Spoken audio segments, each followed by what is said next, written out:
அனைத்துலக உயிரோடை தமிழ் ILC தமிழ் உயிரோடை தமிழில் அன்பர்களே, இலக்கின் சிந்தனை வாராந்த இலக்கு இணைய இதழில் பிரசுரிக்கப்படும் ஆசிரியர் தலையங்கம் அதனுடைய விளக்கத்தை உயிரோடை தமிழ் உறவுகளுக்கு எடுத்து வரும் நிகழ்ச்சியாக இலக்கின் சிந்தனை இடம்பெறுகின்றது.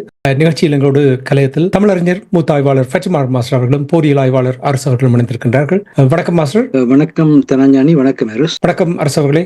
வணக்கம் தனஞ்சானி. வணக்கம் மாஸ்டர். இருவருக்கும் வணக்கத்தை தெரிவித்துக் கொண்டு இன்றைய இலக்கின் சிந்தனையின் ஆசிரியர் தலையங்கம் இறமையில் உறுதியாக செயல்படும் மக்களை படைப்பலத்தால் வெல்ல இயலாது, இதுவே இஸ்ரேல் ஹமாஸ் யுத்த நிறுத்தம் தரும் செய்தி. கூறுங்கள் மாஸ்டர். இந்த வாரம் ஒரு முக்கியமான வாரமாக இருக்கின்றது. ஞாயிற்றுக்கிழமை 15 மாதங்களாக வெளிப்படையான இன அழிப்பாக பலஸ்தீனிய மக்களை அவர்களுடைய உயிராக இருந்தாலும் சரி, உடைமைகளாக இருந்தாலும் சரி, நாளாந்த வாழ்வாக இருந்தாலும் சரி, எதையுமே கவனத்தில் எடுக்காத விதம் ஸ்ரீலங்கா அரசாங்கம் 2009ஆம் ஆண்டு முள்ளிவாய்க்காலில் இனஅழிப்பு செய்தோ அதே மாதிரியாக இனஅழிப்பு செய்து கொண்டிருந்த இந்த ஞாயிற்றுக்கிழமையிலிருந்து ஒரு யுத்த நிறுத்தத்துக்கு இணங்கி இருக்கின்றது. அதில் உண்மையில் ஹமாஸுக்கு கிடைத்த மிகப்பெரிய வெற்றி என்று தான் சொல்ல வேண்டும். ஏனென்று சொன்னால் அதில் கைதிகளை விடுவிக்கிற விடயத்தை எடுத்தாலும் அவர்கள் மிகவும் உறுதியாக ஒரு இஸ்ரேலிய பெண் கைதியை விடுவிப்பதாக இருந்தால் 50 பலஸ்தீனிய கைதிகளை இஸ்ரேல் விடுவிக்க வேண்டும் என்று நிபந்தனை வைத்திருக்கின்றார்கள். அதே மாதிரி ஒரு ஆண் கைதி விடுவிப்பதாக இருந்தால் 30 பேர். எல்லா விஷயத்திலும் எல்லா நிலையிலும் அந்த மாதிரியான ஒரு விதாசாரத்தில் கைதிகளை விடுவிப்பதன் மூலமாக இஸ்ரேல் ஹமாஸ் இயக்கத்தை அழித்திடலாம் என்று சொல்லி கண்ட கனவையே பல்கனவாக்கின்றார்கள். அவர்கள் பிடித்து வைத்த இந்த முக்கியமான தலைவர்கள் எல்லாம் விடுவிக்க வேண்டிய நிலை வருகின்றது. அதே நேரத்திலே இதை 42 நாட்களுக்கு முதற்கட்டத்தில் அமைத்திருக்கின்றார்கள். அந்த 42 நாட்களுக்கு 19ஆம் தேதி 3 பேரை மட்டும்தான் முடிப்பார்கள். 3 பேரை முடித்ததற்கு பிறகு அந்த ஒவ்வொரு வார முடிவிலும் அவர்கள் கட்டம் கட்டமாக விடுவிக்க இருக்கின்றார்கள். அதுபோல காலப்போக்கில் இஸ்ரேலிய படைகள் பலஸ்தீனத்திலிருந்து வெளியேறதை பொறுத்தும் அதே நேரத்தில் பலஸ்தீனிய மக்கள் அவர்கள் இடம்பெயர்ந்து சென்ற இடங்கள்ல இருந்து திரும்பவும் மீள்குடியேற்றம் செய்வதை பற்றியுமான நிபந்தனைகள் எல்லாம் உள்ளடக்கியதாகத்தான் அமைந்திருக்கின்றது. இது ஒரு மிக பெரிய ஒரு பாடத்தை கொடுக்கிறது. அதாவது நாங்கள் உள்ள உறுதியுடன் இந்த மண் எங்களின் சொந்த மண், இதுதான் பொது ரத்தினதுரை ஒரு வரியிலே சொன்னார், இந்த மண் எங்களின் சொந்த மண் என்று. அந்த உறுதியுடன் எந்த இழப்பையும் தாங்கி நிற்கிறதுக்குரிய ஒரு மன உறுதியுடன் மக்கள் இருக்கின்ற பொழுது அந்த இறமையில் உறுதியாக செயற்படும் மக்களை படைப்பலத்தால் வெல்ல இயலாது என்றதை வழிகாட்டியிருக்கின்றது. அதாவது பிரதானமான ஒரு செய்தியாக இருக்கின்றது. எப்பயும் நாங்கள் ஒன்றில் உறுதியாக இருக்கின்ற பொழுது அந்த உறுதியுடன் நேர்மையும் உண்மையுமான முறையிலே அர்ப்பணிப்புடன் செயற்படுவமாக இருந்தால் அது நிச்சயமாக அதற்குரிய இலக்கை அடையும். ஆனால் அதே நேரத்திலே 5-6 வருடங்களுக்கு பின்னர் இந்த திட்டத்தின்படி இஸ்ரேல் இருதேச நிலையில் பலஸ்தீனத்தை அங்கீகரிக்குமா, அந்த அங்கீகரிப்புக்கு தங்களுடைய இறமை இழப்பு ஏற்படுவதை பலஸ்தீனியர்கள் அங்கீகரிப்பார்களா, இந்த கேள்வியெல்லாம் இருக்கிறது. ஆனபடினால்தான் நாங்கள் இது இந்த தமிழ் சினிமா படம் ஒன்றிலே அந்த அலைகள் ஓய்ந்து நீராடுவதாக கூடிய காரியம் என்ற கேள்வி கூட போட்டிருக்கிறோம். ஏனென்றால் இந்த காலத்துக்களில் எப்படியெல்லாம் அலைகள் எழுப்ப போகுதுன்னு தெரியாது. ஆனால் ஒன்று மாத்திரம் உண்மை, இந்த தற்காலிகமாக ஏற்பட்டிருக்கின்ற இந்த யுத்த நிறுத்தத்தை இலங்கையில் இருக்கின்ற தமிழ் அரசியல்வாதிகள் எங்கென்றாலும் ஒன்று இருந்தால் அதை ஒரு முடலாத்தி கொண்டு பேசுகிறார், அதுதான் அவருடைய வழக்கம். அந்த வகையிலே வந்து இப்பொழுது ஈழத்தமிழுடைய தேசிய பிரச்சனைக்கு இந்த இருதேசம் ஒரு நாடு தீர்வுகளே பேச வழிக்கிடுவார்கள். அதுக்கு தான் ஏற்கனவே இதிலேயே சுட்டிக்காட்டுகிறோம். ஈழத்தில் வரலாற்றுக்கு முற்பட்ட காலத்திலிருந்து இன்று வரை தொன்மையின் தொடர்ச்சியுமான இறைமையுடன் மக்கள் வாழ்ந்து கொண்டிருக்கின்றார்கள். இஸ்ரேல் அப்படி அல்ல. இஸ்ரேலில் வந்து கிட்டத்தட்ட 985 ஆண்டுகளுக்கு பிறகுதான் அவர்கள் தங்களுடைய தாயகத்திலே வந்து முள்குடியேற்றம் பெற்ற ஒரு வரலாறு இருக்கின்றது. அவை அந்த வரலாறு கட்டமைக்கப்பட்ட விதமும் எங்களுடைய வரலாற்றுக்கும் இடையிலேயே நிறைய வேறுபாடு இருக்கின்றது. அந்த வேறுபாடுகளின் அடிப்படையிலே நாங்கள் எங்களுடைய இறைமையின் அடிப்படையில் நாங்கள் பேச வேண்டுமே தவிர, இது என்ன நடக்கிறதுன்னு சொன்னால், இங்க வந்து நொர்தன் ஐலண்ட்ல வந்து அந்த நேரத்துல 21ஆம் ஆண்டு இனத்துவ சிறுபான்மையினங்களுக்கு நாங்கள் சலுகை கொடுக்கிறோம்னு சொன்ன உடனே அங்க வந்து உடனடியாக நாங்கள் சிறுபான்மையினம் எங்களுக்கு சலுகை தாங்கன்னு சொல்லி சிங்கள மக்களுக்கு எங்கள் சிறுபான்மையினம் வந்து பிரகடனப்படுத்தி கொடுத்தா நாங்கள் தான். அதே மாதிரி வந்து மார்ட்டின் லூதர் கிங் அமெரிக்கால வந்து அந்த அமெரிக்க அரசியல் சூழலுக்கு ஏற்ப வந்து அகிம்சை போராட்டத்தை முன்னெடுக்கிறாருன்னு அந்த சிறுநாயகம் கொண்டு வந்து அகிம்சை போராட்டத்தையும் முன்னெடுத்து கொண்டு போகிற வரலாற்றுக்குள்ள வாரம். அதே மாதிரியாக ஒவ்வொரு விஷயம் அதில் பேசிக்கொண்டிருக்க நேரம் இல்லை. அந்த வகையில பார்க்கின்ற பொழுதுதான் நாங்கள் எங்களுடைய மண்ணுக்கான மக்களுக்கான அந்த தன்மையோட போகணும். இந்த நேரத்துல 2001ஆம் ஆண்டு ஜனவரி 17ஆம் தேதி தான் பொங்கு தமிழ் நடைபெற்றது. இன்றைக்கு 24 ஆண்டுகள் ஆகிறது. இந்த சூழல்ல வந்து அந்த பொங்கு தமிழ் முடிவில் பல லட்சக்கணக்கான மக்கள், அப்பொழுது விடுதலை புலிகள் வந்து மிக பலமாக இருந்த காலமும் கூட.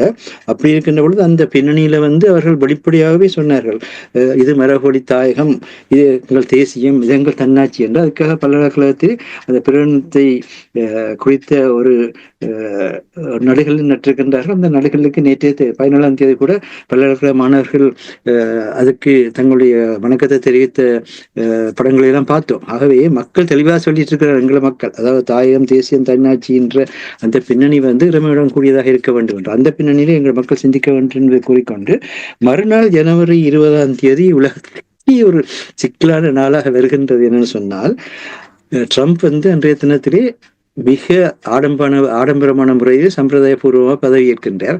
அவர் 2 விடயத்தை தான் செய்கின்றார். ஒன்று, வரி விதிப்பால் அந்த ஒரு நாட்டினுடைய பொருளாதாரத்தை எவ்வளவுக்கு விழுத்தி இயலுமோ உலகத்துக்கு விழுத்தி அவர்களை கடனாளியாக்கி தங்களுக்குள் உள்ளெடுப்பது. அப்படி இல்லைன்னு சொன்னால், அவர்கள் பலமாக இருந்தால் அவர்களோட வந்து நெற்பண்டு கரங்கோத்து அந்த பின்னணியில வந்து வர்த்தகத்துக்குள்ளாக அவர்களை கொண்டு செல்வதென்ற அந்த ஒரு முறையைத்தான் கையாளுகின்றார். அது அந்த பின்னணியில வந்து உலகம் முழுக்க அவருடைய ஆட்சி வந்து எப்படியதாக இருக்கும்னு சொல்லி எதிர்பார்க்கிற ஒரு சூழல் இல்லை. தமிழ் மக்கள் வந்து இது ஒரு மிகப்பெரிய ஒரு தந்திரோபாய அரசாக வரப்போகுது ட்ரம்ப் அரசு. அந்த நேரத்தில் வந்து இவர்கள் பலம் பொருந்தி ஒரு பொது கட்டமைப்பை அமைத்து அந்த பின்னணியில துறைசார் பிரிவுகளில் அமைத்து செயற்பட்டால் ஒழிய இந்த ட்ரம்ப் ஆட்சியில வந்து அந்த காலத்தை எதிர்கொள்றது மிக கடினம் என்பதையும் இந்த நேரத்தில் நாங்கள் தெளிவாக சொல்ல வேண்டும் என்று, என்ன இருக்குது என்று தெரியுது, அதை எதிர்கொள்றதுக்கு நாங்கள் ஆயத்த ஆக வேண்டுமே தவிர ஒரு பிரச்சனையும் வரும் பொழுது நாங்கள் எதுவுமே செய்ய முடியாது. இன்னொரு விஷயம், 5% சீனாவுடைய பொருளாதாரம் மொத்த பொருளாதார உற்பத்தி அமைந்திருக்கின்ற சொல்கின்ற பொழுது அது கடந்த ஆண்டை விட ஒரு சிறிது குறைந்திருக்கின்ற பின்னணியில் இருக்கின்ற பொழுது சீனா வந்து எப்பொழுதும் தன்னுடைய பொருளாதாரத்தை நிலைப்படுத்துவதற்கான பொருளாதார மையங்களை தேடுவார்கள். அப்படியான ஒரு தேடலுக்குள் தற்பொழுது ஸ்ரீலங்காவினுடைய அரசு தலைவர் அனுரகுமார திசுநாயக்க சீனாவுக்கு சென்றது. அவர்கள் அந்த பின்னணியிலே இலங்கையை ஒரு பலம் பொருந்திய ஒரு கூட்டாண்மையாக மாற்றுவதற்குரிய விதத்திலே எல்லாவற்றையும் செய்து கொடுத்திருக்கின்றார்கள். இவர்களும் அதனை ஏற்ற நிலையிலே அங்கு இன்னும் சீனாவினுடைய கிட்டத்தட்ட எல்லா துறையில இருக்கிற கம்பெனிகளையும் அரச நிறுவனங்களையும் கூட இலங்கையிலே முதலிட சொல்லி கேட்டு இந்த இலங்கைக்கும் ஸ்ரீலங்காவுக்கும் சீனாவுக்கும் இடையிலான அந்த கூட்டாண்மை பலப்பட்டிருக்கிறது. பங்காண்மைன்றது அது ஒரு கூட்டாண்மையா போயிட்டு, அப்ப 2 கூட்டாண்மை இருக்குது. ஒரு பக்கத்துல வந்து சீன ஸ்ரீலங்கா கூட்டாண்மை, மற்ற பக்கத்துல பாரத் ஸ்ரீலங்கா கூட்டாண்மை. பாரத் ஸ்ரீலங்கா கூட்டாண்மைக்காக வந்து பாரத பிரதமர் மோடி வந்து விரைவில் வந்து அங்க செல்ல இருக்கின்றார் என்று எல்லாம் பார்க்கிறோம். அதே நேரத்தில் வந்து தைவான தங்களுடைய சொந்த மாகாணம் என்று கூறிவிட்டு விட்டு சீனாவுக்கு சென்ற அனுரகுமார திசுநாயக்க இந்த விதத்துல அமெரிக்காவோட ட்ரம்ப் ஆட்சி எதிர்கொள்ள போறார் என்ற பின்னணியில தான் ஸ்ரீலங்காவினுடைய பொருளாதார சிக்கலுக்கான எதிர்காலம் இருக்கிறது. அப்ப விதமான ஒரு மிகப்பெரிய ஒரு சிக்கல் நிலையில் கேட்கல சீன தலைவரையும் சீன அரசு தலைவரையும் அனுரகுமார திசுநாயக்க அங்க அழைத்திருக்கிறார். அப்ப இந்த தன்மைகளுக்கு இடையில எப்படியாக நாங்கள் வாழப்போகிறோம் என்று அந்த நேரத்தில் அரசியல் கைதிகளை விடுதலை செய்வதற்கான தேசிய அமைப்பினுடைய இணைப்பாளராகவும் சமூக நீதிக்கான செயற்பாட்டாளராகவும் இருக்கின்ற அருத்தந்தை மா சக்திவேல் அவர்கள் ஒரு அருமையான கேள்வியை கேட்டிருக்கின்றார். என்னென்றா, இப்படி எல்லா இடமும் சென்று எல்லா நாடுகளோடும் மண்டியிட்டு நாட்டின் நிலைமைய அரசியலை வளங்களை தாரவாத்து சமரசம் பேசி ஒப்பந்தங்களை செய்கிற ஸ்ரீலங்கா அந்த நாட்டினுடைய வரலாற்று பாரம்பரியத்தை கொண்ட மிக நீண்ட வரலாற்று பாரம்பரியத்தை கொண்ட தேசிய இனமாக இருக்கிற தமிழர்களோடு மாத்திரம் ஏன் ஒரு அரசியல் ஒப்பந்தமும் செய்கிறார்கள் இல்லை. அந்த நாட்டை பாதுகாக்கிறதுக்கானவர்கள் தமிழர்களும் சிங்களர்களும் பாதுகாக்க வேண்டிய தீவது. அப்ப தமிழர்களோட ஏன் அந்த ஒப்பந்தத்தை செய்யாமல் யார் பாதுகாக்க வேண்டுமோ யார் துணையாணிக்க வேண்டுமோ அவர்களோட எந்தவித அரசியல் ஒப்பந்தங்களையும் செய்யாமல் ஏன் ஓடித்தீர்கள் என்ற கேள்வியை கேட்டிருக்கிறார். அவர் கேட்டதற்கான காரணம் என்னன்னு சொன்னா, இப்போ வவுனியால நடந்த அனுரகுமார திசுநாயக்காவுடைய இந்த தேர்தல் பரப்புற கூட்டத்தில் அரசியல் கைதிகள் இருக்கின்றார்கள், நாங்கள் தெற்கு அவர்களை விடுவிப்பதற்கு எந்த எதிர்ப்பையும் தெரிவிக்காது, நாங்கள் ஆட்சிக்கு வந்தவுடன் அவர்களை விடுவிப்போம் என்று சொன்ன அதே அனுரகுமார திசுநாயக்காவினுடைய நீதி மற்றும் நல்லிணக்கத்துக்கான அமைச்சர் என்ன சொல்லி இருக்கின்றார் என்று சொன்னால், அரசியல் கைதிகள் யாருமே இல்லை என்று கூறியிருக்கிறார். அதையும் குறிப்பிட்டு காட்டியிருக்கின்ற அருத்தந்தை சக்திவேல் அவர்கள் 10 பேர் அளவிலே இப்ப அரசியல் கைதிகளா இருக்கிறார்கள். இவர்கள சில பேருக்கு ஏற்கனவே மரண ஆயுள் தண்டனையாக விதிக்கப்பட்ட தன்மைகள்லாம் கூட இருக்கின்றது. இவர்கள் அதுக்குரிய அந்த காலத்தை அனுபவித்ததற்கு பின்னும் இன்னும் சிறையில் இருக்கின்றார்கள். அப்ப இவர்களை அந்த சிறைக்குள்ளேயே அப்படியே கொலை செய்வதற்கான ஒரு முயற்சியாக இப்படி கால திருப்பை செய்து அந்த விதமான ஒரு தந்திரத்தை கையாள்கின்றார்களா என்று சொல்லி அந்த விடயத்தில் தான் தற்போது வடக்கு கிழக்குல இவர்களை விடுவிக்க வேண்டும் என்று சொல்லி மக்கள் கையெழுத்து போராட்டம் நடத்தி கொண்டிருக்கின்றார்கள் என்பதையும் குறிப்பிட்டிருக்கின்றார். அதை சொல்லிக்க ஒரு முக்கியமான வசனம் சொல்லியிருக்கிறது, முழுவதும் போட்டிருக்கிறோம் இல்லை, ஆனா அது முக்கியமான வசனத்தை மாத்திரம் சொல்றோம். இவர்களின் வாழ்வை சிறைக்குள்ளேயே கொலை செய்ய முயற்சிப்பதாகவே தெரிகிறது. தமிழர் அரசியல் விடுவதற்கான செயற்பாட்டினை போராளிகளும் மாவீரர்களும் அரசியல் கைதிகளும் உயிர்ப்புடன் வைத்திருந்தனர். இன்றும் சோரம் போனவர்களை தவிர ஏனையோர் வைத்திருக்கின்றனர் என்பதை மறக்க முடியாது. இவர்களை தவிர்த்து அல்லது மறந்து விடுதலை அரசியல் செய்வது என்பது அரசியல் கொலைக்கோப்பாகும். எனவே அரசியல் கைதிகளை விடுவிக்க கோரி வடக்கு கிழக்கு நடைபெறும் கையெழுத்து போராட்டம் மேலும் பலப்பெற வேண்டும். இது குறுகிய அரசியல் நோக்கங்களுக்கு அப்பால் ஈழத்தமிழ் மக்களின் தேசிய போராட்டமாக மேலெழ வேண்டும் என்கின்ற அந்த எதிர்பார்ப்பை அவர் கூறியிருக்கின்றார். அது மக்கள் எதிர்பார்ப்பு என்று சொல்கின்ற அந்த தன்மையை தான் நாங்களும் கூறுகின்றோம். இந்த பிரச்சனை உடனடியாக ஒரு முடிவுக்கு கொண்டுவரப்பட வேண்டிய பிரச்சனை என்பதை புலம்பெயர்ந்து வாழ்ற தமிழர்களும் தங்கள் நாட்டு அரசாங்கங்களுக்கும் தங்கள் நாட்டு மக்களுக்கும் எடுத்து செல்ல வேண்டிய ஒரு பெரிய பொறுப்பு இருக்கிறது. அதோட சேர்த்து 2890 நாட்களாக இந்த குளிருக்குள்ள வெயிலுக்குள்ள பனிக்குள்ள தெருவிலே இருந்து போராடி கொண்டிருக்கின்ற கிட்டிய குடும்ப உறுப்பினர்களை இழந்த தாய்மார் தந்தைமார் உறவினர்கள் இவர்களுக்கு அந்த நீதியை கோரி அவர்கள் தங்களை அமெரிக்காவுக்கு அலையுங்கள், நாங்கள் அமெரிக்காவில் சொல்கின்றோம் என்று கூட கடந்த வாரத்திலே வேண்டுகோள் விடுத்திருந்தார்கள்.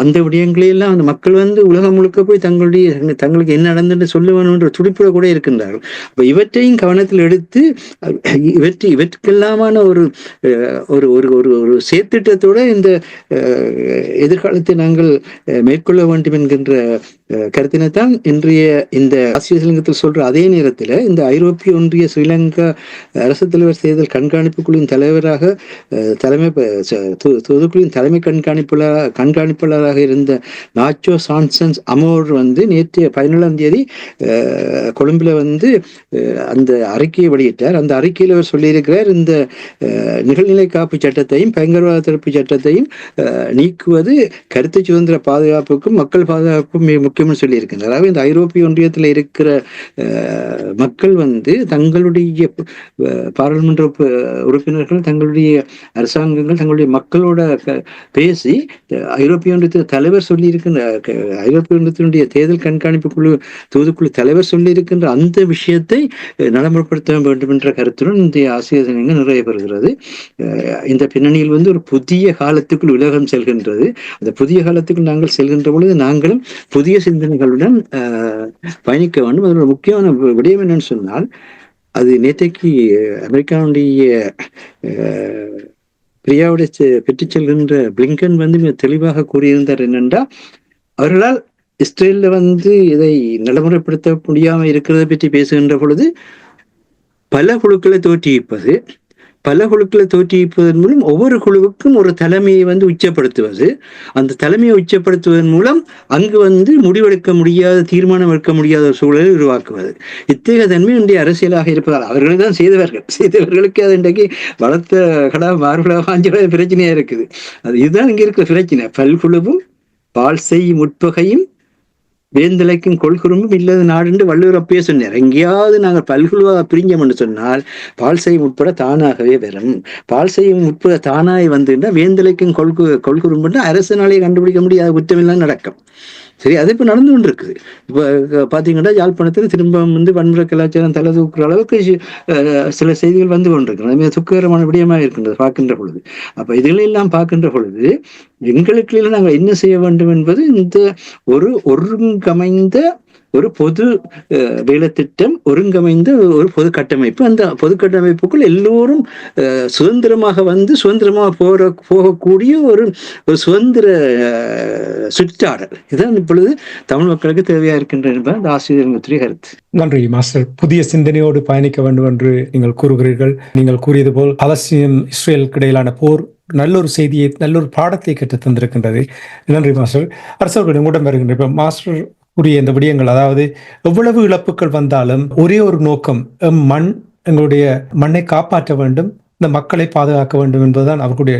எவ்வளவு இழப்புகள் வந்தாலும் பாலஸ்தீனத்தில், அந்த காசாவில் எவ்வளவு இழப்புகள் வந்தாலும் நீங்களே அடிக்கடி கூறுகிறீர்கள், அவர்கள் அந்த பகுதியை விட்டு ஓடவில்லை. புதிய சிந்தனையோடு பயணிக்க வேண்டும் என்றால் இப்போ உலக ஓட்டத்தில் நிறைய மாற்றங்கள் வந்திருக்கின்றது. எவ்வாறு தமிழர்கள் ஒரு புதிய சிந்தனையோடு புதிய ஓட்டத்தோடு பயணிக்க வேண்டும்?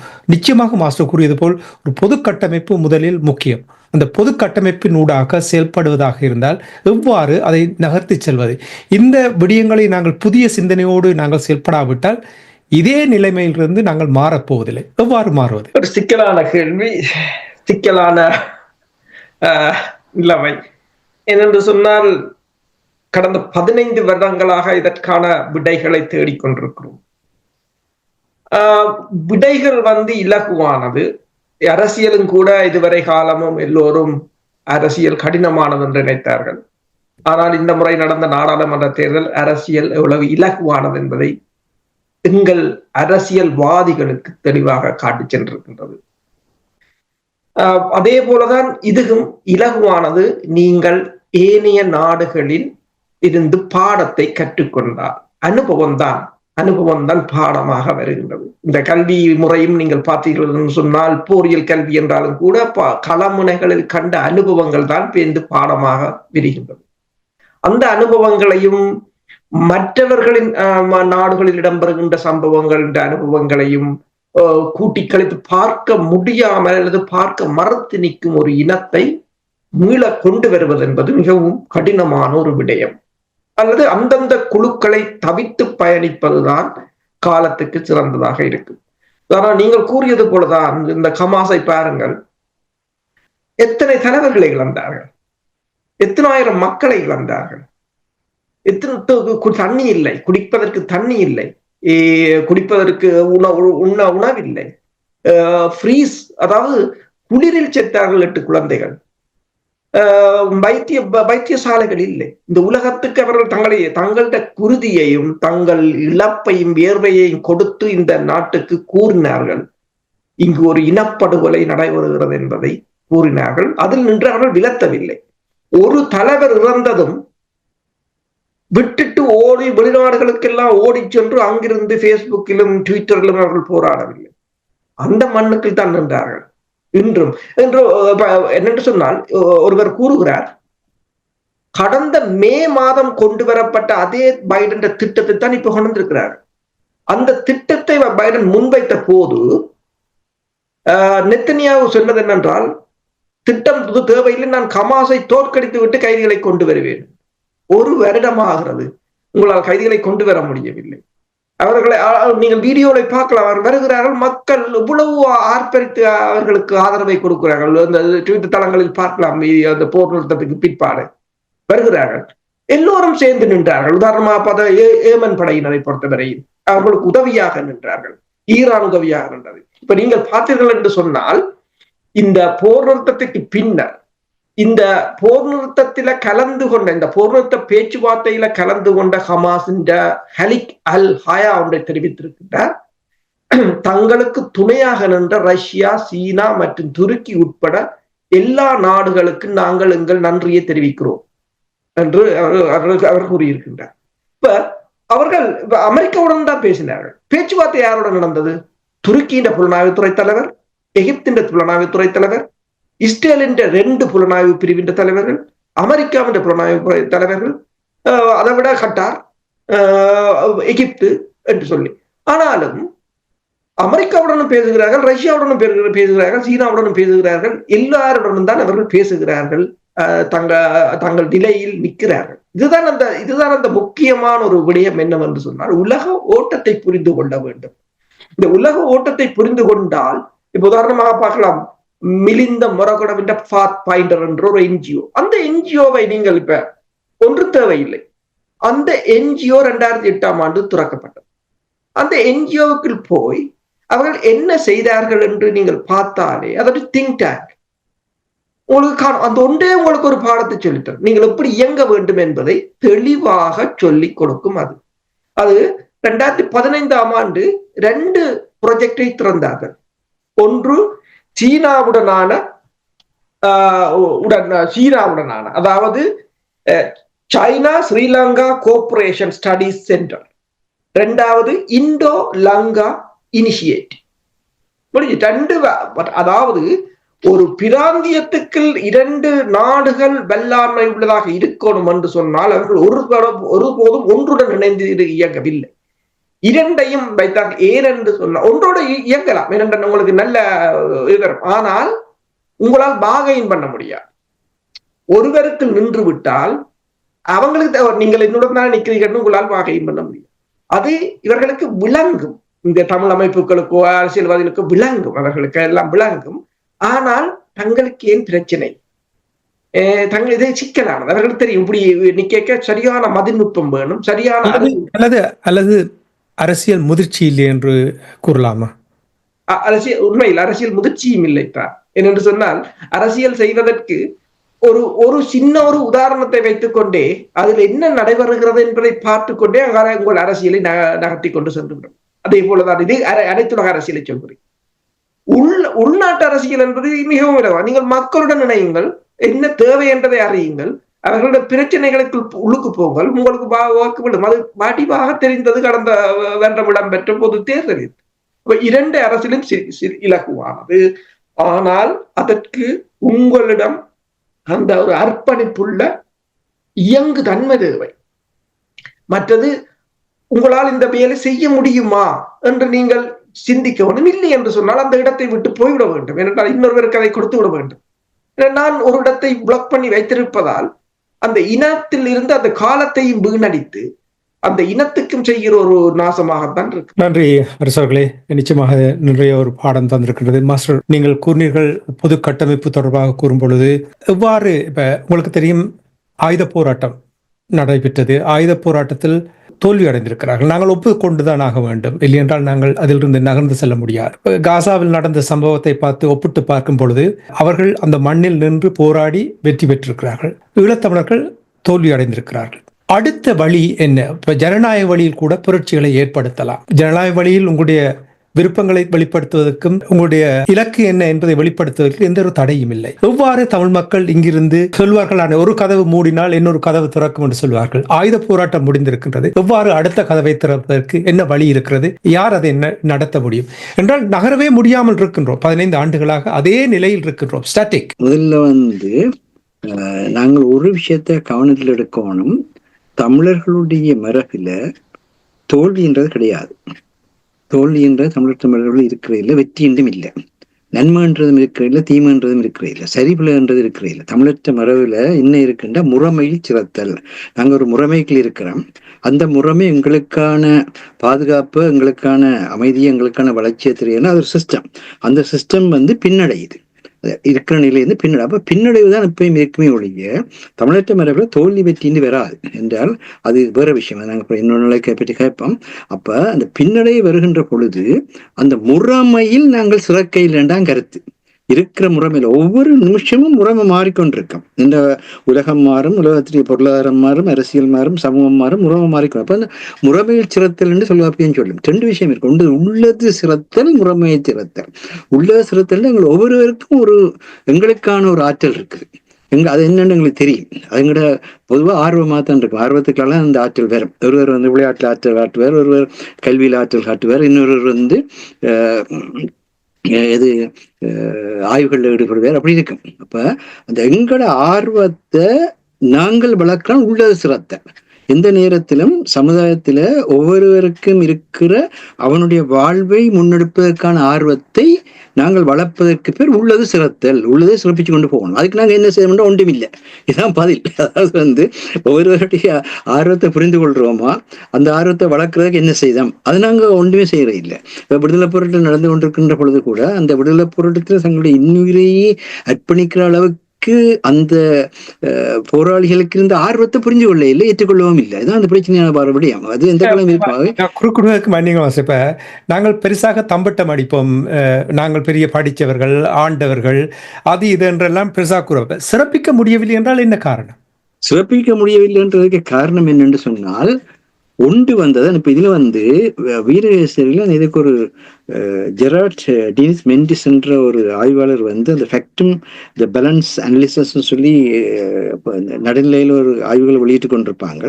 அவர்கள் போட்டிருக்கிற ஒரு ஆளுகை உலகளாவிய ஆரோக்கியத்தில் மூட நம்பிக்கை விஞ்ஞானம் என்ற ஒரு கட்டுரை. அந்த கட்டுரையில கார்ல் சாகன் என்றவர் 95ஆம் ஆண்டுல டிமோன் 100 வேர்ல்டு என்று சொல்லி எப்படி ஒவ்வொருவரும் ஒரு பூதங்கள் நின்று உலகத்தை அழிக்கின்றார் என்ற பின்னணியில அவர் எழுதின அந்த ஆய்வில அவர் சொல்ற விஷயம் என்னென்றால், மக்கள் தங்கள் சொந்த நிகழ்ச்சி நிரல்களை அமைக்கும் திறனை இழந்திருக்கும் போது அல்லது அதிகாரத்தில் இருப்பவர்களை அறிவுபூர்வமாக வினவும் திறனை இழந்திருக்கும் போது நம்முடைய படிகங்களை பிடித்து கொண்டு பதற்றத்துடன் நமது சாதகங்களை பார்க்கும் போது எது நல்லது எது உண்மை என்பதை வேறுபடுத்தி பார்க்க முடியாமல் நமது விமர்சன திறன்கள் வீழ்ச்சி அடையும் பொழுது நாம் கவனிக்காமலேயே மூட நம்பிக்கை மற்றும் இருளில் மீண்டும் மூழ்கி விடுகிறோம். இப்ப இந்த வசனம் மிக முக்கியமானது. இந்த வசனம் என்னென்றால், நாங்கள் ஒன்று அந்த நிகழ்ச்சி நிரலை அமைக்கிற திறன் எங்களுக்கு இல்லைன்னு ஒண்ணு அதை அமைச்சு கொண்டே இருப்பான் உண்டு. அடுத்தது அதிகாரத்தில் இருக்கிறவர்கள் அறிவுபூர்வமாக வினவதற்குரிய அந்த திறனை இழக்க வச்சோம்னா அது போச்சு. அது என்னவா இருந்தாலும் சரி, கட்சியா இருந்தாலும் சரி, அமைப்பா இருந்தாலும் சரி, அல்லது ஆட்சியாளர்களா இருந்தாலும் சரி, இந்த நிலையை மக்களுக்கு ஏற்படுத்துவோமா இருந்தால் அவர்கள் ஒன்றை பற்றி பிடிச்சு கொண்டு அந்த பின்னணியில நாங்கள் செயற்பட வேணும். அப்ப நீங்க சொன்ன அந்த இயங்கியல் இல்லாத நிலைத்த தன்மைக்குள்ள போயிடுவார்கள். அப்ப அதுல இருந்து வெளிப்படுறதுக்குத்தான் ஐரோப்பான இயக்கத்தில் நாம் காணும் முக்கிய குறைபாடு அதன் துருவ முனைப்பான நாம் எதிர் அவர்கள் என்பதாகும். சத்தியத்தின் மீது நம்பிக்கை நமக்கு ஏகபோகம் இருக்கிறது என்ற உணர்வாகும். அப்படி வரைக்கும் நாங்க செய்யறான் சரி, எங்களுக்கு தான் அந்த உண்மை தெரியும், மற்றவனுக்கு தெரியாது, மற்றவன் சொல்லக்கூடாதுன்ற ஒரு உணர்வு வரும். அப்படி வருகின்ற பொழுது, அதாவது இந்த முட்டாள்தனமான கோட்பாடுகளை நம்பும் மற்றவர்கள் முட்டாள்கள். இப்ப நாங்க சொல்றதுக்கு எதிராக அந்த கோட்பாடுகளை ஏற்றுக்கொண்டவர்கள் இருந்தார்கள், அவர்கள் அப்படியே சிந்திக்கிறவர்கள் இருந்திருவார்கள். அவர்கள் முட்டாள் எங்களுக்கு தெரியும், அவர்களுக்கு குதிரை விட்டு கொண்டே இருக்கலாம். அப்படி இருக்கின்ற பொழுது நீங்கள் உணர்த்திறனுடையவராக இருந்தால் நாங்கள் சொல்வதை அதை கேட்பீர்கள், இல்லை என்றால் நரகம் உங்களிடம் தான். இப்போ ட்ரம்ப் இதை தான் சொல்லிச்சுது. அதாவது வந்து இதுல சொல்லப்பட்ட அந்த விஷயத்தை தான் மத்திய கிழக்குல வந்து நான் ஆட்சி பொறுப்பு ஏற்கல அங்க வந்து பிடிச்சு வைத்திருக்கிற கைதிகள் விடுவிக்கப்படாவிட்டால் மத்திய கிழக்கே நரகமா போயிடும். இதான் அந்த இப்படிதான் அந்த சர்வாதிகார தன்மையில் கட்டமைக்கப்படுறது. அந்த மத்திய கிழக்கு நரகமா போயிடும் அந்த வசனத்தையே சொன்ன. அப்ப இதுக்கு என்ன வழி என்று சொன்னா, இது ஆக்கப்பூர்வமான வழி இல்லை. அப்ப இதுக்கு என்ன வழி என்ற வினைத்திறனான விஞ்ஞான தொடர்பாடலானது வழியா கேட்டுக்கொள்ளுங்க. உயர்குடியினரை தவிர்த்து, உயர்குடியினர் இருக்கிறவர்கள் அதுக்கு கொண்டுவரப்படக்கூடாது. உயர்குடியினர் இருக்கிற கொண்டுவரப்பட்டு அவர்கள் சார்ந்து நிற்கின்ற தங்களுடைய தன்மைகளைத்தான் வெளிப்படுத்துவது, மக்கள் வெளிப்படுத்த மாட்டார்கள். அப்ப உயர்குடியினரை தவிர்த்து சமுதாயங்கள் அர்த்தமுள்ள உரையாடலில் ஈடுபடுத்த வேண்டும்.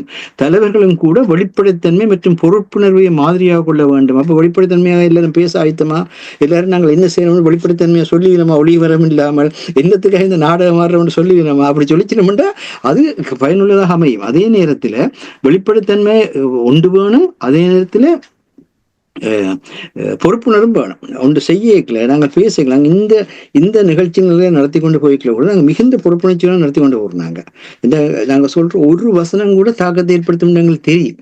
அந்த பொறுப்புணர்வை மாதிரியாக கொள்ள வேண்டும். கலாச்சார மரபுகளை மதிக்கும் அதே வேளையில் ஆதாரங்களில் தீர்மானங்களை வேறொன்றை செய்வதன் மூலமாக அவர்கள் பொதுமக்களின் நம்பிக்கையை மீண்டும் கட்டி எழுப்ப வேண்டும். நாங்கள் எடுக்கிற தீர்மானங்களுக்கு ஆதாரம் வேணும். இந்த விஷயத்தை இப்படி செய்யலாம், இந்த விஷயத்தை செய்யறதுக்கு இந்த வழி இருக்கு, இதுக்கு இந்த பொருளாதார முறைமை இருக்குது, இது அந்த மாதிரி இல்லாமல் இது கோணத்தோட இருக்கிறவன குதிரையில ஏற்றி நான் தான் தலைவன் என்று சொல்ற விளையாட்டை காட்டுறது. அப்படின்னா அவன் கோணத்தோட இருக்கிறான், அவன் மேலிருந்து பார்க்கையில மற்ற சிரிக்கிறவையில தான் செய்வான். அப்ப இந்த உண்மைகளுக்குள்ள போனோம்னா நாங்கள் சிறுக்கமா சொல்றோம், இதுதான் இந்த சயின்டிபிக் அப்ரோச்னு சொல்றது. அதாவது அறிவார்ந்த நிலை. இதுக்கு தான் நாங்கள் சொல்றோம். அதாவது துறைகள் கட்டமைக்கப்பட வேண்டும். என்னத்துக்கு இவ்வளவு பல்கலைக்கழகங்களை கட்டி வச்சுக்கொண்டு உலகத்துல வந்து கிட்டத்தட்ட நான் நினைக்கிறேன் எல்லா உலகத்திலும் பல்கலைக்கழகங்களுக்கு செலவழிக்கிற காசுதான் கூட. சரியா? அந்த பல்கலைக்கழகங்களை உலகத்துக்கு கட்டி வச்சுக்கொண்டு இன்னத்துக்கு இந்த உலகம் இருக்குது. துறைசார் அறிவு, புற அறிவு, துறைசார் அறிவு அது போத்தான் வேணும். இப்ப நான் வந்து உங்களுக்கு வந்து வைத்திய குறிப்பு சொல்லி இல்லாது, ஆனா நீங்க ஊடகங்களை பாத்தீங்கன்னா அது நடக்குது. கார்டியாலஜிஸ்ட் இல்லாமலே அது மாத்திரம் இல்லை, உங்களோட உடம்பு எந்த உடம்பும் தாயும் பிள்ளையுமாக இருந்தாலும் கூட எனக்கு இருக்கிற உங்களோட உடம்பு இருக்காது. அப்ப இதுகளுக்கெல்லாம் தேவை என்னன்னா இந்த அறியாமையிலிருந்து வெளியால வர வேணும். விஞ்ஞான அதுக்குத்தான் இளமாக்களை சேர்க்கணும்னு சொல்றோம். அவங்களுக்குத்தான் நாங்கள் கூட அரசியல் விஞ்ஞானத்துல வந்து பல்கலைக்கழகங்கள்ல இருந்த காலம் வந்து இப்ப கிட்டத்தட்ட 24 வருஷமா ஆகுது. இப்ப 2000 வந்தவன்டா 2001 வந்து 24 வருஷம் முடியுது. 24 வருஷத்துக்குள்ள எவ்வளவு ஆயிரம் மாற்றம் வந்துட்டு அதுக்குள்ள எத்தனை நேரம் இளம் பிள்ளைகள் படிக்கிறாங்க. அப்ப என்ன செய்யணும்னா ஒவ்வொரு துறையிலும் அவங்கள இயங்க விடுங்க.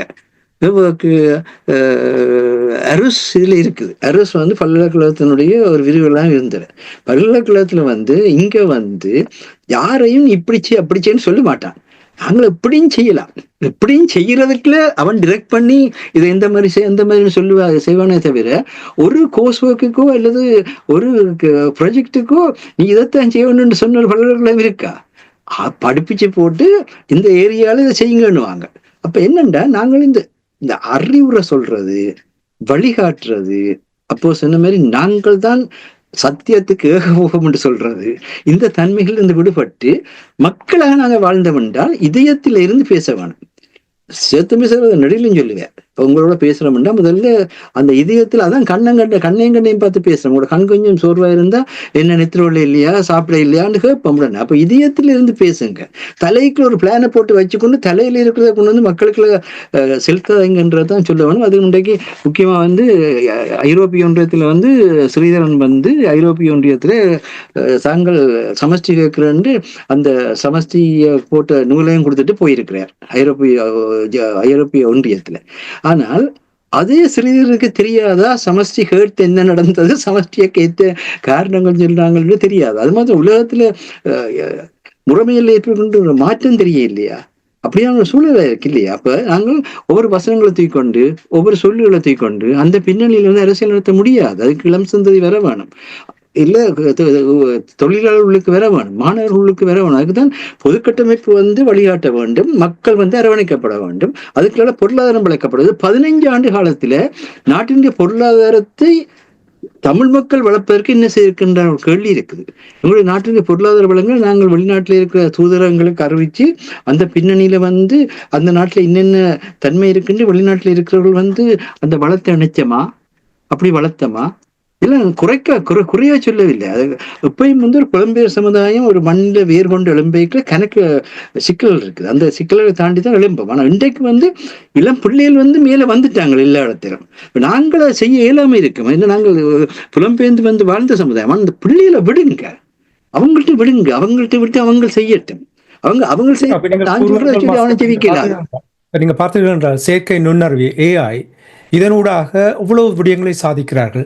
இவற்றை எளியவர்கள் துல்லியமாக அறிந்திருக்கிறார்கள். அதை எவ்வளவு சிறப்பாக பயன்படுத்தலாம், அது ஒரு சின்ன ஒரு உதாரணம். இதற்காகத்தான் நீங்கள் கூறுவது போல் துறைசார் நிபுணர்கள், எளியவர்களும் துறைசார் நிபுணர்களும் ஒன்று சேர்ந்தால் ஒரு சரியான வழியை கண்டுபிடிக்கலாம். இந்த இடத்துல ஒன்று சொல்றது, இப்ப இருக்கிற AI ஜெமினியா இருந்தாலும் சரி, சட் இருந்தாலும் சரி, அதுல நீங்கள் போய் ஒருக்கா போட்டு பாருங்க. அது எவ்வளவு தவறான தவறுகளை எல்லாம் தமிழக தேசிய விடுதலை போராட்டத்தை பற்றி தந்து கொண்டிருக்கிறது. ஏனென்று சொன்னா அது உருவாக்கிகள் நாங்கள் அதில் பங்கு பெற்றில்லை. ஐரோப்பிய நாட்டில் இருக்கிறோம், அமெரிக்காவில் இருக்கிறோம், ஆஸ்திரேலியாவில் இருக்கிறோம். ஆனா அது உருவாக்கில அதை பற்றி எங்களுக்கு அக்கறை இல்லை. ஆனா அதுதான் இப்ப எல்லா பல்கலைக்கழகங்களும் ஊர்வலம் பெறுது. அப்ப ஒன்று நடந்து கொண்டிருக்கீங்களா அந்த நேரத்தில் நாங்கள் அதுல போய் அவங்களோட சேலஞ்ச் பண்ணி அதுல நீங்க அதுக்கு எதிர்த்து வாதிட்டீங்கன்னா அது என்ன சொல்லுவேன்னு சொன்னா, அதாவது தமிழர் வந்து 10ஆம் நூற்றாண்டுல இருந்து வந்தேன்னு சொல்லிச்சு. அப்ப 10ஆம் நூற்றாண்டுல இருந்தா நான் வைக்கியிருக்கேன். நான் சொன்னேன் இது தவறான கருத்து. ஆனா நாங்கள் வந்து வரலாற்றுக்கு முற்பட்ட காலத்துல இருந்து வருகிறோம்னு சொன்னா திருப்பி சொல்லுது. எனக்கு தெரிந்த அளவில் நான் சொல்றேன், சரியா? ஆனா நீ சொல்றது எனக்கு என்னட்ட இல்லை, ஆனா நான் உன்னை ஏற்றுக்கொள்ள மாட்டேன். முடிஞ்சது கதை. அப்ப நாளைக்கு உலகத்துல இருக்கிறவனுக்கு எல்லாம் அப்ப இது தந்திரமாக வந்து அரசாங்கம் இந்தியா எல்லாம் சேர்ந்து அப்ப என்ன செய்யறாங்க? நாங்க என்ன செய்யறோம்? நாங்க பொருளாதாரத்தை வளர்க்கிறோமா, கல்வியை ஒழுங்குபடுத்துறோமா, அல்லது வந்து நிதித்துறையை தான் வளர்த்தெடுக்கிறோமா? அந்த சிக்கல் இருக்கு. என்ன குறையா சொல்லல, நடந்தது போட்டும், அது பிரச்சனை இல்லை. நாளைக்கு என்னன்ற முக்கியம், அது முக்கியமா வந்து என்ன பல்கலைக்கழகத்திலேயே விரிவுரையாளர் இருந்து அருசதை கூட சொல்லுவேன். என்ன சொன்னா எங்களுக்கு இடையில பல்கலைக்கழகத்துக்கு முடியல இப்ப கிட்டத்தட்ட வந்து 40-50 வருஷம் இடைவெளி வருது. ஆனா அவைக்கு இன்னும் 20 வருஷம் வேற இல்லை. 20 வருஷத்துக்குள்ள நிக்கணும். இங்கேயும் வந்து அந்த துறையெல்லாம் வேலை சொல்லிட்டு அதனால நான் சொல்றேன் என்னண்டா, ஒவ்வொருவரையும் நாங்க மதிக்கிறோம், ஒவ்வொருவரிலும் ஆற்றல் இருக்குது, ஒவ்வொருவரிலும் அனுபவம் இருக்குது. இப்ப உதாரணத்தை கொண்டு சொல்றேன். இப்ப வந்து BTF வந்து ஒரு முயற்சியில் இறங்கி இருக்குது, மீள்குடியேற்றத்தை ஊக்கப்படுத்த வேணும். அந்த மீள்குடியேற்றத்தை ஊக்கப்படுத்துறதால மட்டக்களப்பு பகுதிகளில் நிலங்கள் வந்து வெறுமையா இருக்கிற சூழலை சனத்தொகை மாற்றுவதில் தாங்கள் வந்து அதில் அக்கறை எடுக்கணும்னு சொல்லி அந்த கதைச்சார்கள். அது நல்ல விஷயம். நாங்கள் நல்ல விஷயம் செய்யல, நல்ல விஷயம் தான் சொல்லுவோம். ஆனா அதை செய்யறது வந்து நீங்கள் எல்லாரையும் கட்டமைச்சு துறைசாராக்கள் அமைச்சு அதுக்குத்தான் உங்களை வானொலியில் வந்து பேசுங்கன்னு சொல்றோம். கேட்கிற கேள்விகளுக்கு பதில் சொல்லி, எதிர்கேள்விகளுக்கு பதில் சொல்லி, சந்தேகங்களை தெளிவாக்கி அதை கொண்டு வர வேண்டிய உண்டு. மீள்குடியேற்றம் அவசியமான ஒன்றை தான் இருக்குது. ஆனா அந்த மீள்குடியேற்றத்தை பயன்படுத்தி ஒவ்வொரு நாடும் ஒவ்வொரு அமைப்புகளும் தங்களுக்கான நலன்கள் செய்ய பார்ப்பார்கள். அப்ப அது செய்யாம இருக்கிறதா இருந்தால் நீங்கள் தொடங்குற அந்த நல்ல விஷயத்தை நீங்கள் மக்களுடன் சேர்ந்து செய்யுங்கள். எத்தனை சொல்றோம், ஒவ்வொருவரும் நீங்கள் வேலை செய்யற ஒவ்வொருவருமே நாங்க போற்றுறோம். ஒற்று தமிழன் செயற்பாட்டு நிலையில இருந்து பிரிஞ்சாலும் தமிழருக்கு இழப்புத்தான். அவை செயற்படுற தமிழர்கள் எல்லாரும் ஒன்றுபட்டு செயற்படுங்கள்.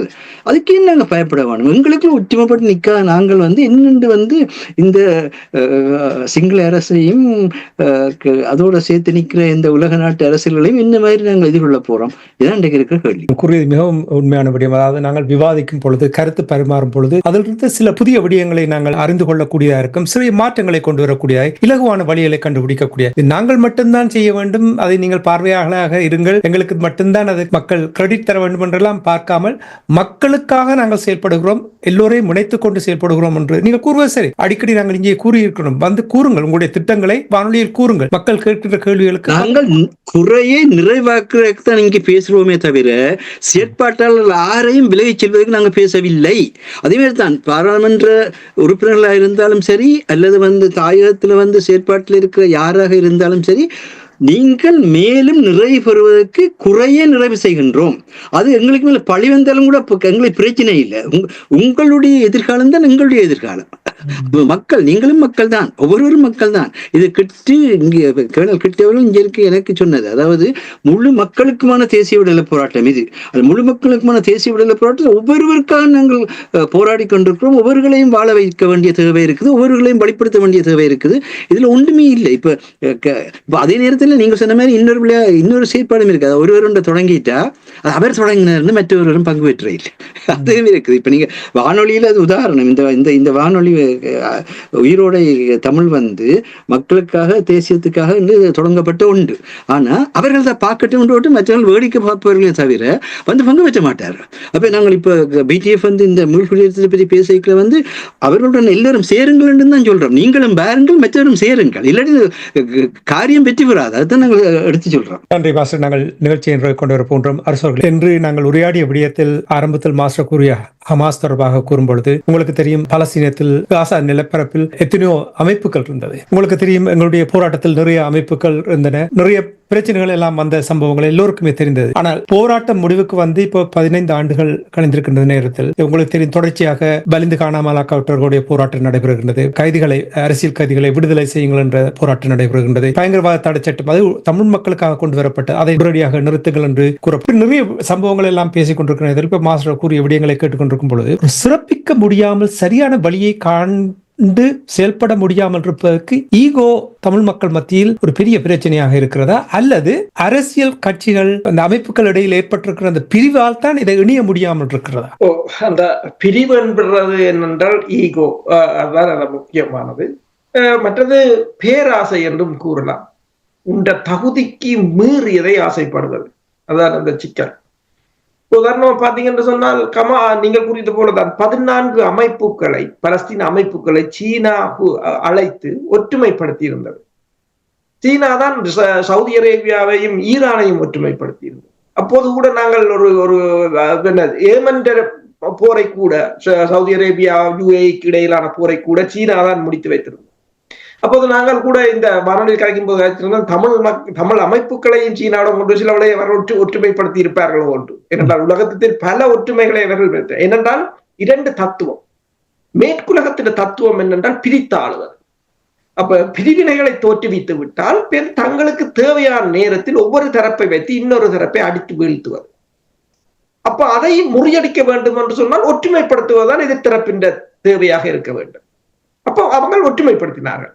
அதுதான் இப்போதைய இந்த மத்திய கிழக்கில் ஏற்பட்ட மேற்குலகத்தின் தோல்விக்கு காரணம் அதுதான். இப்ப என்ன மூல காரணம்? இப்ப எங்களை யாரோ பிரித்து வைத்திருக்கிறார்கள், அது வடிவாக தெரிகிறது. பிரித்துத்தான் வைப்பார்கள் என்பது தெளிவானது ஒன்று. ஏதோ ஒரு சக்தி அதை பிரித்து வைத்திருக்கு. அதை ஒற்றுமைப்படுத்த வேண்டும். ஒற்றுமைப்படுத்த வேண்டும் என்று சொன்னால் நீங்கள் அந்த பிரித்தாளும் சக்திக்கு எதிரான சக்தியுடன் அதாவது ஒரு பேச்சு, ஒரு தொடர்பையாவது வைத்திருக்க வேண்டும். அது இல்லை. அப்ப உங்களுக்கு பிரிவினை இருக்கோ, உங்களை தேக்கி சேர்க்க வேண்டும் என்று யாரும் வரப்போவதில்லை. அதான் இந்த பிரச்சனை. பலருடனும் பேசும் போதுதான் உங்களுக்கு பலதரப்பட்ட அனுபவங்களும் அறிவுகளும் ஏற்படும். அவ்வாறு இல்லை. இப்ப நீங்கள் கூறியது போலதான் ஈகோ தான். இப்ப உதாரணமா பாத்தீங்கன்னு சொன்னா எனக்கு பெரிய ஆச்சரியமாக இருக்கிறது.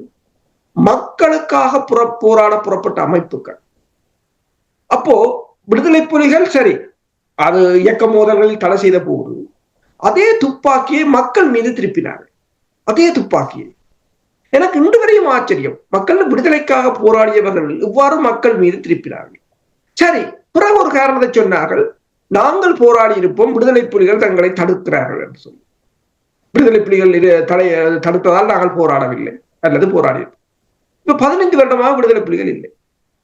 ஆனா இந்த அமைப்புகள் இருக்கின்றன. டெலோ இருக்குது, இபிஆர்எல் இருக்குது, இபிடிபி இருக்குது, பிளாட் இருக்குது, எல்லா அமைப்புகளும் இருக்குது. விடுதலை புலிகளுக்கு மட்டும்தான் தடை, விடுதலை புலிகள் இல்லை. ஆனால் போராடவில்லை. அப்பவே தெரியும் இவர்கள் டுபாக்கூரர்கள் என்றால் அப்ப நீங்கள் என்னத்துக்காக போராடின? இப்ப உங்களை யாரும் போராட வேண்டாம் என்று தடுப்பதற்கு யாரும் இல்லை. நீங்கள் எல்லாம் பெரிய தளபதிகள், பெரும் போராட்ட வீரர்கள் என்றெல்லாம் அப்போது நாங்கள் சிறுவராக இருந்த போது, இதில் நான் பேர் கூற விரும்பவில்லை. இப்போது உங்க அரசியல்வாதிகளாக இருக்கிறவர்கள் அப்போது தளபதிகளாக இருந்தவர்கள் ஒவ்வொரு இயக்கத்தில். அவர்கள் ஒவ்வொரு சில சம்பவங்கள் வீரமரணம் அடைந்து அந்த வித்துணர்களை விதைக்க வரும் போது இவர்களை பார்ப்பதற்காக நாங்கள் ஓடுவதுண்டு. ஓடிப்பென்று அதாவது ஒரு அபூர்வமாக பார்ப்போம். இவர்கள் எல்லாம் தளபதிகள் போராட்டத்துக்கு வந்தவர்கள். அவர்கள் தான் இன்று அரசியல் அடிமாடுகளாக இருக்கிறார்கள் என்னும் போது அதற்காட்டி பேசாமலுக்கு அதிர்ந்து விடலாம். அப்படியான ஒரு நிலையில் இருக்கிறார்கள் என்று சொன்னால் இதில் நீங்கள் கேட்டதைத்தான் நான் இப்ப கேட்கிறேன். இதில் ஈகோ என்பது அதுதான் அதாவது முக்கியமானது ஒன்று. நான் இருந்து விட வேண்டும், யாரும் வந்துவிடக் கூடாது என்பது. என்றால் தலைவர் ஒன்றை கூறினார், நான் என்று வாழாமல் நாடு என்று வாழுங்கள் என்று சொல்லி. ஆனால் அவ்வாறு யாரும் இருப்பதாக தெரியவில்லை. அது மட்டுமல்ல, நான் என்று இல்லாமல் நாம் என்று கூட இருந்திருந்தாலும் இவ்வளவு பிரச்சனை வந்திருக்காது என்று. இப்ப நீங்க பாருங்கள், ஒரு தலைவர் இறந்த பிற்பாடு எத்தனை தலைவர்களை ஹமாஸின் தலைவர்களை கொண்டார்கள். ஹிஸ்புல்லாக்கள் கிட்டத்தட்ட 178 தலைவர்களையும் தளபதிகளையும் இழந்திருக்கிறது இந்த மோதலில். ஆனால் பின்வாங்கவில்லை. அவர்கள் கூறுகிறார், இன்னொன்றை அந்த ஈரான் பேராசிரியர் ஒன்றை கூறுகிறார், அவர்கள் இலகுவாக நிரப்பி விடுகிறார்கள் அந்த இடங்களை. ஏன் இளைஞர்கள் வந்து கொண்டிருக்கிறார்கள். நேற்று குழந்தையாக இருந்தவன் இன்று நிற்கிறார் அதில். ஆனால் அவ்வாறு அந்த இளைஞர்களை நாங்கள் இப்ப ஆயுத போராட்டத்தை பற்றி பேசவில்லை. சரி, அரசியல் வழிக்காவது அல்லது ராஜதந்திர வழிக்காவது அல்லது இந்த ஒரு தேசப்பற்று உள்ளவராவது நீங்கள் வளர்த்தெடுத்திருக்கிறீர்கள். சரி, சில இளைஞர்கள் வந்து பேசுகிறார்கள். சில நிகழ்வுகளில் நான் பார்த்திருக்கிறேன். இளைய தலைமுறையினர் வந்து கதைக்கிறார்கள், பேசுகிறார்கள், நிகழ்வுகளை கூட்டிக் கொண்டு வருகிறீர்கள். பிறகு எங்க அவர்கள் எங்க காணாம போடும் ஷோகேஸ். அதாவது நாங்கள் இளைஞர்களை வைத்திருக்கிறோம். வடிவேல் சொன்ன மாதிரி தான், நான் ரவுடிதான் என்று ஜீப்பில் ஏறி போன மாதிரி தான். நாங்கள் அவர்களை இயங்க விடுங்கள், அவர்களிட பொறுப்பை கொடுங்கள். தொடர்ச்சியாக இயங்க வேண்டும். விடுதலை போராட்டம் என்பது அல்லது மக்களுக்கான அரசியல் பணி என்பது பாட்டையும் ஜொப்பா இருக்காது. நீங்கள் அதற்கு இறங்கி வருது. உங்களுக்கு பாட்டையும் ஜொப்பாத்தான் அது வேண்டும் என்று சொன்னால் அதை விட்டு விலத்துங்கள். இப்ப நீங்கள் கூறியது போல அதையும் அவர்கள் ஏற்கப் போவதில்லை. அவர்களுக்கு அதிலிருந்து விலகுவதும் ஈகோ பிரச்சனையாக இருக்கு. ஆட்களே இல்லாத ஒரு அமைப்பை தலைவராயிருப்பது அவர்களுக்கு மகிழ்ச்சி, அவர்களுக்கு ஒரு ஸ்டேட்டஸ். அதுதான், அதற்கு அப்பால் வேறு ஒன்றும் இல்லை. உண்மைதான். நீங்கள் அந்த காசாவில் எத்தனையோ அமைப்புகள் இருந்தது. இதுவரையில் நடந்த இந்த 15 மாதங்களில் நடந்த இந்த போர் பொழுது அவர்களுக்கிடையில் எந்த ஒரு பிரச்சனை வந்தது கூட யாருமே கேள்விப்பட்டதில்லை. அப்பொழுதுதான் நான் யோசித்தேன், எவ்வாறு அவ்வளவு அமைப்புகளும் இருக்கும் பொழுது சேர்ந்து இயங்கக்கூடியதாக இருந்து ஒரே ஒரு நோக்கம், தங்களுடைய மண்ணை பாதுகாக்க வேண்டும் என்ற அந்த நோக்கத்தோடு அவர்கள் செய்திருக்கிறார்கள். மக்களையும் முடிந்த அளவு பாதுகாக்க வேண்டும் என்று செயல்பட்டிருக்கிறார்கள். ஒரு முக்கியமான அரசு பேசிக்கொண்டிருக்கின்ற வந்தது, அதாவது சந்தேகத்தை எழுப்புறன்றது. இப்ப நாங்க ஆசிரியராக படிப்பிக்கிறோம். ஒரு மாணவன் சந்தேகத்தை எழுப்பாவிட்டா எங்களுக்கு நாங்கள் படிப்பிக்கிறது விளங்குதான்ற கேள்வியே வந்துடும். ஏனென்றா சந்தேகத்தை எழுப்புறதுன்றது மேலும் தெளிவை உண்டாக்குறதுக்கு. உங்களை குறை சொல்றதுக்கு இல்லை. உங்களை குறை சொல்லி எங்களுக்கு என்ன லாபம்? ஒரு லாபம் இல்லை. ஒருவர் செயல்பட போனீங்கன்னா அது தமிழ்நிலத்துக்கு நட்டம்ன்ற எங்களுக்கு வழியா தெரியும். அப்ப எப்பயும் சந்தேகத்தை எழுப்புறதுன்றது தெளிவை உண்டாக்குறதுக்கு. அந்த தெளிவு மேலும் பலப்படும். அது மாத்திரம் இல்லை, ஒரு இடத்துல நாங்கள் ஒரு சந்தேகத்தை எழுப்பிக்கல, அதுக்கு பல திசையில இருந்து விட வரும். இப்படி செய்யலாம், அப்படி செய்யலாம், அங்க செய்யலாம், இவரோட இணையலாம், அப்படி இணையலாம், நீங்களை செய்யலன்னு வரும். அதை எடுத்து நீங்க இணையுங்க. அந்த இணைச்சிங்கிறது அது ஆக்கமா வரும். இன்றாட்டி அப்ப இவர் எனக்கு என்னட்ட கேள்வி கேட்கிறார், இவர் இண்டையிலிருந்து எனக்கு பகமை, இவர் எனக்கு எதிராக இந்த செயலை செய்யறதுல இப்படி செய்யறதுல ஒரு பிரச்சனை இருக்குன்னு சொல்றாரு, இவர் இண்டையில இருந்து நான் துரத்த வேண்டியவர். இந்த மாதிரியான ஒரு செயற்பாடு போராட்ட நேரத்தில் அவசியம். அதெல்லாம் இல்லைன்னு சொல்லல. ஆயுத போராட்டம் நடந்து கொண்டிருக்கீங்க, இந்த வேலை செய்ய இயலாது. இந்த ஆயுத போராட்டம் நடந்து கொண்டிருக்கீங்கள மக்கள் ஒரு திசையை நோக்கி ஆயுதத்தால பாதுகாக்கப்பட்டு கொண்டு போற நேரம். அந்த நேரத்துல அதை குழப்புறதுக்கான இதையும் அனுமதிக்க முடியாது. ஆயுத போராட்டத்துல மனித உரிமை இருக்காது. இந்த ஆயுத போராட்டத்திலும் இந்த மனித உரிமை கூட ஒதுக்கப்பட்ட நிலையில தான் இலக்கு நோக்கி முன்னேறி கொண்டிருக்கும். அது வேற விடயம் அது. ஆனால் ஜனநாயகத்துக்குள்ள போறதுன்றது ஜனநாயகம் கேள்வி பதில் கேள்வி. இதுலேயே PhDயிலேயே இருக்கிற ஒரு உண்மைய நாங்கள் கேள்விக்குறிக்கு உள்ளாக்கித்தான் அந்த கேள்விக்குறிக்கு நாங்கள் பிறகு புதிய பதில கொடுத்தான் செய்யறோம் இல்லையா அருஸ்? நீங்க தான் இதுக்கு பரிசீலனை வேணும். அதானே பிஹெச்டியா வாரது. அப்ப இப்ப என்ன கேகல்ஸ் செய்ததெல்லாம் எங்கல்ஸ் என்ன மார்க்ஸ் பிள்ளைன்னு சொல்லல. கேகல்ஸ் மாணவன் மார்க்ஸ் சரி. ஆனா கேகல்ஸ் தலைவலா கவுட்டதான் மார்க்ஸ் செய்தது இல்லைன்னு இல்லை. ஆனா அப்படி மார்க்ஸ் கவுட்டதாலதான் இந்த கேகலிசம் இருக்கு. கேகலிசம் இல்லா போயிருக்கும். இது அடிப்படை. அப்ப வளர்ச்சி பரிணாமம் அது மாத்திரம் இல்ல, வளர்ந்து கொண்டு போய்க்கலாம் தானாவே மற்ற உதிர்ந்து கொண்டு போகணும். உதிர்ந்து கொண்டு போனா தான் வரும். ஒன்றையே பிடிச்சு வச்சுக்கணும். அது பெரிய பிரச்சனை. என்னென்னா நாங்கள் தொல்காப்பியற்ற காலத்தை மாதிரி இன்றைக்கு வாழ வேணும், வள்ளுவற்ற காலத்தை மாதிரி இன்றைக்கு வாழ வேணும். வள்ளுவர் தொல்காப்பியர் ஈவன் ஜேசுநாத காலத்தை கூட இன்றைக்கு இந்த ஜேசுநாத சமயம் இருக்கிற இந்த ஐரோப்பாவிலேயே ஜேசுநாத காலத்துல மாதிரி வாழ்றதுக்கு வலிக்கிறது. வத்திக்கானே அப்படி செய்யாது. அது அன்றைக்கு சிறிய மக்கள் சமுதாயங்கள், பொருளாதார முறைமைகள் வேறு, அரசியல் முறைமைகள் வேறு. அப்ப வளர்ச்சிக்கு ஏற்ப நாங்க போயிட்டுல மாறிக்கொண்டு போய்க்கலாம் பெரும். நினைக்கிறேன் இதை புரிந்து கொள்வார்கள். ஒவ்வொருவரும் அன்பு செய்கிறோம் என்றால் அன்புக்கு வரவில்லை. அதுதான், அதாவது அன்புக்கு முன்பு அடைக்குந்தால் ஆர்வலர் புன்கணீர் பூசல் தரும். அதாவது நான் ஆர்வமா இருக்கிறவருக்கு ஒரு துன்பம் என்று சொன்னால் என்னுடைய கண்ணில கண்ணீர் வந்தால்தான் நான் அன்புள்ளவன். அப்ப நீங்கள் உங்களுக்கு பிரச்சனை வரப்போகுது நினைக்கலாம், நாங்கள் இப்படி பிரச்சனை வரும் என்று சொல்றோம். நாங்கள் பேசாம இருக்கலாம். எங்களுக்கு என்ன, எங்களுக்கு இஞ்சத்தியான் வாழ்க்கை வாழ்ந்தவங்களா போக இயலாதா? அவ்வளவு நிம்மதியா இருக்கலாம். ஆனா எங்களுக்கு நீங்கள் உங்களை ஒவ்வொருவரையும் நாங்கள் எங்களுடைய உடன்பிறப்பா கருதுறோம். அப்ப இந்த மாதிரி பிரச்சனை வரலாம், இப்படி வரலாம்னு அதுக்கு நீங்களும் பதில் சொல்லி வளர்ந்து வர்ற ஒரு சமுதாயமா இந்த ஆண்டு அமையட்டும். அது அமையும் நினைக்கிறேன். இளம் பிள்ளைகள் கூட எல்லாத்திலும் பங்கு பெற்ற தன்மை வருகிறது. இளையவர்கள் இணைஞ்சு நின்று யாரையுமே குறை சொல்ல வேண்டாம். வரலாற்றுடைய பரிமாணத்துல எல்லாமே எவல்யூஷன் எப்பயுமே நடந்து கொண்டே இருக்கும். அந்த எவல்யூஷன்ல முன்னுக்கு இருந்தது தானா மாறிக்கொண்டே இருக்கும், பின்னுக்கு போக மாறும். ஆக அந்த உண்மையில உணர்ந்து கொண்டு இது விஞ்ஞான உலகம், பிள்ளைகளுக்கு வடிவா விளங்க. அதனால அதுக்காக உழைப்போம். முக்கியமா இப்ப அந்த மண்ணில இன்றைக்கு கூட சொல்றாங்க தண்ணி உப்பு தண்ணியா மாறிக்கொண்டிருக்குது. அதுக்கு யாருமே இதுவிருந்து எந்த பெரிய ஒரு இதுவும் செய்யாம இருக்கிறாங்க. அப்ப தண்ணி உப்பு தண்ணியா மாறினப்போட அங்க வாழையிலா சூழல் போதே என்ன செய்ய போறோம்? நான் நினைக்கிறேன் அதை என்ன இலகுவாக்கி விடும் என்றால் உப்பு இறக்குமதி செய்ய வேண்டிய நிலையில் தண்ணி உப்பாகினா இன்னும் இலகுவாகி விடும் நம்புகிறேன். நாங்கள் நிகழ்ச்சி கொண்டு வர வேண்டும் மாஸ்டர். ஏனென்றால் அடுத்த நிகழ்ச்சிக்கு தயாராக இருக்கிறார்கள். நீங்கள் கூறிய விடயம் ஒன்று உண்மையான நிலைமைதான். அதாவது நாங்கள் கூறுகின்ற விடயங்கள் இங்கே உங்கள் மீது எங்களுக்கு எந்த ஒரு காழ்ப்புணர்வும் இல்லை என்பதை தயவு செய்து புரிந்து கொள்ளுங்கள்.